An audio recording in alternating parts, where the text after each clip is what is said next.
11th 9th 10th से ही online field के अंदर घुस गया था, क्योंकि जॉब मेरा वैसे भी नहीं था कि जॉब वगैरह करना है, स्टार्टिंग से ही नहीं था। और अभी मैं अर्निंग भी कर रहा हूँ, लगभग 1-2 लाख रुपए अप्रॉक्सीमेटली मंथली बन जाते हैं। ऐसा क्या कर रहे हो? सर डिजिटल मार्केटिंग कर रहा हूँ मैं। मुझे भी साथ लगा लो। कोई असिस्टेंट चाहिए आपको?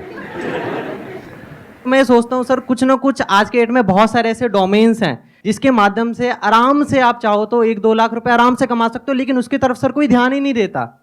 उसकी तरफ सब सोचते हैं फ्रॉड है, स्कैम है वगैरह वगैरह, ठीक है, लेकिन उसकी तरफ ध्यान दोगे तो जॉब से ज़्यादा वहाँ पे अपॉर्चुनिटी है। तो बेसिकली आज मैं चाहता हूँ आप इस टॉपिक के ऊपर बात करें कि बहुत सारे ऐसे प्लेटफॉर्म जो लोग सीख करके कर सकते हैं, कोई भी आपके पास स्किल है उसको प्रमोट करके आप पैसा कमा सकते हो। तो क्यों लोग इतने सारे जॉब के पीछे पड़े हुए हैं, मेरी चीज समझ में नहीं आता, क्यों एग्जामिनेशन की तैयारी कर रहे हैं। आप में से कितने हैं जो अभी किसी न किसी एंट्रेंस की तैयारी कर रहे हैं? ऑलमोस्ट सब लोग आप किसी न किसी एंट्रेंस की तैयारी कर रहे हो। अब मेरा आप लोगों से क्वेश्चन है, इनका ये कहना है कि मार्केट में इतनी सारी अपॉर्चुनिटीज हैं, तो फिर आप एक इतने कॉम्पिटिटिव वर्ल्ड में क्यों एंटर कर रहे हो, जहां पर के पहले तो एंट्रेंस को क्रैक करना इज नेक्स्ट टू इम्पॉसिबल, उसके बाद में अच्छी जगह पर जॉब मिलना इज नेक्स्ट टू इम्पॉसिबल, उसके बाद में उस जॉब को रिटेन करना भी आने वाले टाइम में और मुश्किल होने वाला है।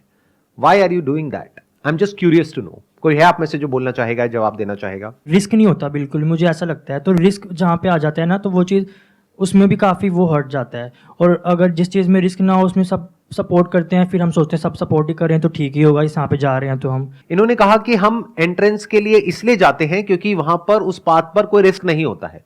क्या ये सच है, झूठ है? कितने एग्री करते हैं इनकी बात से?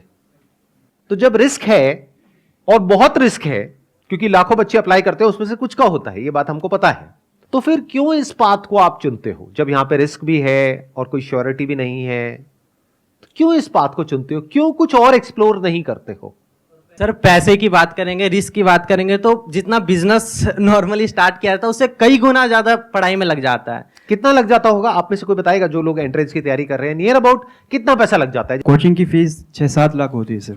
कोचिंग की फीस 6-7 लाख होती है? जी सर, फिर जी में सर 6-7 ले लेते। नहीं नहीं, 6-7 लाख थोड़ी होती है। Yes sir. मुझे आइडिया नहीं है, मैं सीरियसली पूछ रहा हूं। मतलब एवरेज फीस क्या होती है कोचिंग की एक साल की? 2 से 3 लाख सर। 2 से 3 लाख रुपए साल की, तो मतलब 2 साल की हो गई 5 से 6 लाख रुपए। तो 6 लाख लगाने के बाद में होने की क्या पॉसिबिलिटी है और नहीं होने की क्या पॉसिबिलिटी है? 99% है कि तो नहीं होगा सर। 99% है कि नहीं होगा? Yes sir. तो रिस्क तो बहुत ज्यादा है यहां पर बॉस, ये तो बहुत ज्यादा है। सब एग्री कर रहे हैं इनसे कि 99% है?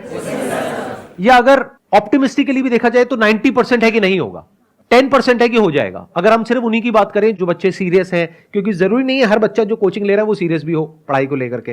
तो मैं कह रहा हूं वो बच्चे जो ब्रिलियंट हैं, एफर्ट भी पूरा कर रहे हैं और डिजर्व भी करते हैं, तब भी जो पॉसिबिलिटी है आपके सिलेक्शन होने की अच्छी जगह पर, वो 10% है। 90% है कि नहीं होगा?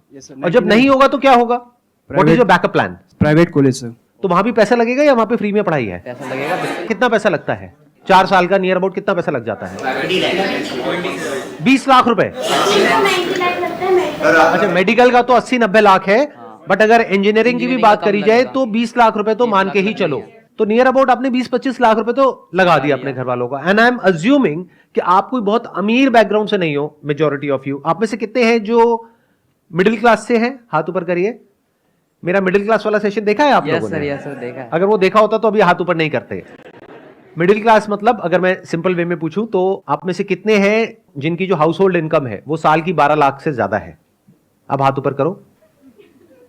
इसको मैं दूसरी तरीके से पूछता हूं, आप में से कितने हैं जिनके घर वालों के पास में 20-30 लाख रुपए स्पेयर है, मतलब अकाउंट में पड़ा हुआ है, अगर वो चला भी जाए तो कोई फर्क नहीं पड़ता है? हाथ ऊपर करो। इसका मतलब आपको या तो लोन लेना पड़ेगा या फिर आपके घर वालों को लोन लेना पड़ेगा। ऐसे बहुत सारी रिसर्चेस हुई हैं।